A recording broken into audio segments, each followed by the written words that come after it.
Hey everybody, welcome back to the channel. Here again with Tim Forshee from Forshee Law. I want to get some perspective on John's briefs here today from the attorney on a recent video that was on the channel of a dude getting in a fight with 4 guys over them trying to break into his car, and a Donnybrook ensued.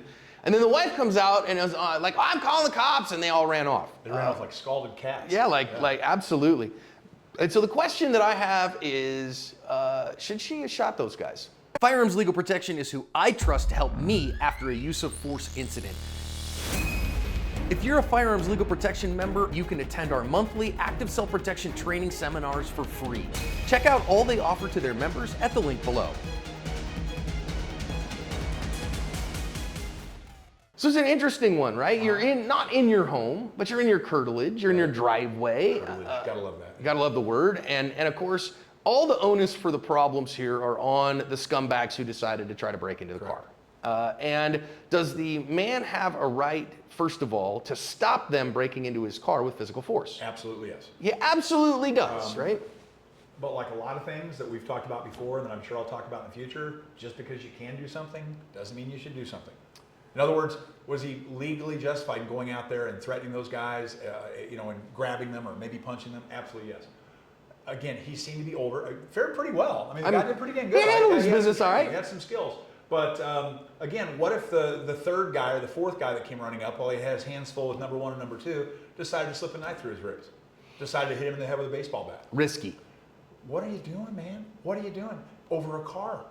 I mean, I'm no rich person, guys, but I have insurance, like most of you do, and I think John mentioned in his narration, you're worried about an insurance deductible? Nobody's even going to think about the deductible, okay? I've got insurance. I will get a new truck next Thursday, and it will have a DVD player in the back, by God. What are you doing risking your life to save State Farm $40,000? Well, and your deductible on the insurance, I tend to frame it in this place. I always say, listen, if I took $500 out of your checkbook, right, and I stuck it on your driveway, and I said, if you want that $500, it's your $500, right, and you have a right for that. But you're going to have a fist fight with 4 guys, and you don't know how far they're willing to take this. And you don't know that they don't have guns in their back Well, pocket. you don't know what they're armed with. Right. You don't know how far they're willing to take it. You don't know anything about them other than it's 4 dudes that are willing to fight you for that $500. Is that a fight you want to fight, or you just want to give them the $500? Nobody rational would ever do that, but the problem is, of course, people are, and I hate to say this is sexist, but it seems like a lot of guys, I know when I was younger, man, my Jeep was everything. We lived through our car. I got that stereo just the way I like it. I've got the upholstery just the way I like it. I've got the engine tune just the way I like it. By God, that's my baby. You got to disassociate. It is stuff. Remember your ego. It is stuff. Check your ego at the door. I'm willing to kill or die for my wife, my daughters, and depending on the weekend, one of my 2 Labradors, certainly not the other one, right? That if I kiss it goodnight and say I love you to it, I'm willing to kill or die for it. If it's stuff that I can replace next Thursday at an insurance company's expense, why are we having this conversation? And this is one of those things that I think you've got to get yourself in the right mindset in advance, because you will panic and make bad decisions at the time. You're not going to be thinking rational. So you've got to condition yourself right now.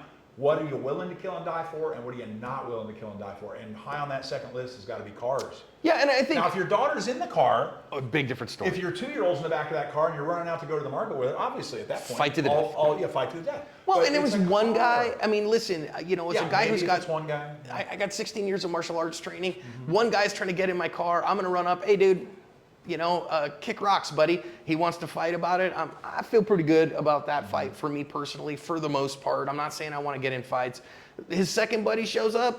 Now we're really struggling. I better handle this guy real fast, because then I got to get to his buddy. The third dude shows up, and I'm like, I don't want to fight no more. But the bigger one then, and his wife comes out and says, I've called the cops. So let's say she had a shotgun in her hand instead of a cell phone. So I literally showed this one to my wife, and I said, hey, do me a favor. If 4 guys are beating my ass in the driveway real hard and it looks like I'm losing, would you shoot one of them for me, pretty please, with sugar on top? Instead of just, hollering and yelling at them, would you just shoot one of them first? And the other 3 likely will stop. But, and I said that, and I was like, okay, I wonder what Tim would say about that. Well, let's take that to a conclusion that, I've never seen this exact situation, but I've seen tragedies that have happened. What happens if she did? What happens if she goes out there with the home defense shotgun? With the house howitzer. With the house Mauser. And she goes out there and she fires around, and you catch a double-aught pellet in your left eye. Pro tip, make sure that your home defense shotgun Full is shotgun. loaded with 8 pellet or 9 pellet flight control buckshot. Boy, that's my flight control's my favorite. It's hard to find anymore. Almost But, impossible. Yeah, but boy, that's good stuff. Yeah, that's great stuff. But again, the simple fact is that you're now firing into a melee. And the best trained marksman in the world could fire, and just as they decide to pull the trigger, somebody moves and they hit the wrong target. Blah, It's blah, a blah. risk. It's a risk. And again, because you went out to fight over your car. I mean, in other words, if there's 4-on-1 and you're on the ground, is she justified in using lethal force? Yes. Yes. At that point, you're in fear for the imminent, reasonable loss of human life, or I don't even bother with the severe injury because that's presupposed in the concept of losing your life. But is that justifiable? Absolutely, yes, it's justifiable. Is it avoidable? Easily avoidable. Maybe.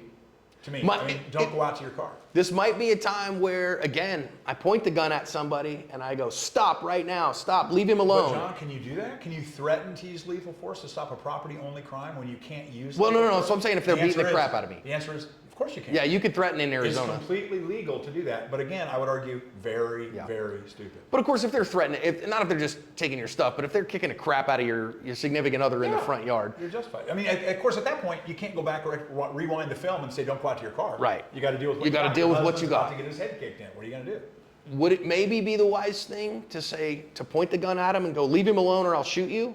Yeah, if you can do At that. that point, if I had been the woman and I had access to a gun, that's what I would have done. Yeah. And those guys, again, when she hollered, I'm going to call the cops, they were like, okay, let's get out of here. Seeing the business end of a 12 gauge probably would have similar effect. And then if, God forbid, they come your way, you can enforce that boundary. Is it justifiable? Yes. Would it have been smarter to not get in the fight? That was tough because I totally see the idea that says, I see some guy fiddle farting with my car, and I'm going to move into that with one guy and go, dude, get out of my ride. And I get that. There was a time when I was actually like a guy, right? Now I'm just this neutered old white man. But there was a time when I was a guy. Risk analysis changes as we age. And I gotta say that if I hear my car alarm go off at 3 in the morning and I look at my video display and I see a guy out there, smashing in my window, 100%. trying to hot my car, I'm not going outside. Smart. I wouldn't either. I'm not going outside. It's my car. You can have it. And there's part of me that blanches at that. The John Wayne part of me goes, are you kidding me? That's your bike. But I've seen too many people intervene in a situation like that, and they wind up in a shooting. End up hurt. And maybe they wind up being justified after they wipe out their pension and all the equity in their house, and they're in jail for 60 days until I can get them out, and they have to face a trial and the risk of the rest of their life in prison, blah, blah, blah. Wouldn't it have been better just to not go out in your driveway and write off the car? Right, and I think maybe from the safety of your home, hollering, hey, the cops are coming, whatever. Right. In this particular case, because I think he was walking out to the car and just kind of ran into the dude, showing up. And so you're like, well, if I'm face to face with this guy when this is happening. Yeah, and I couldn't tell whether he went out to confront them or if they attacked him when he was out going to his car.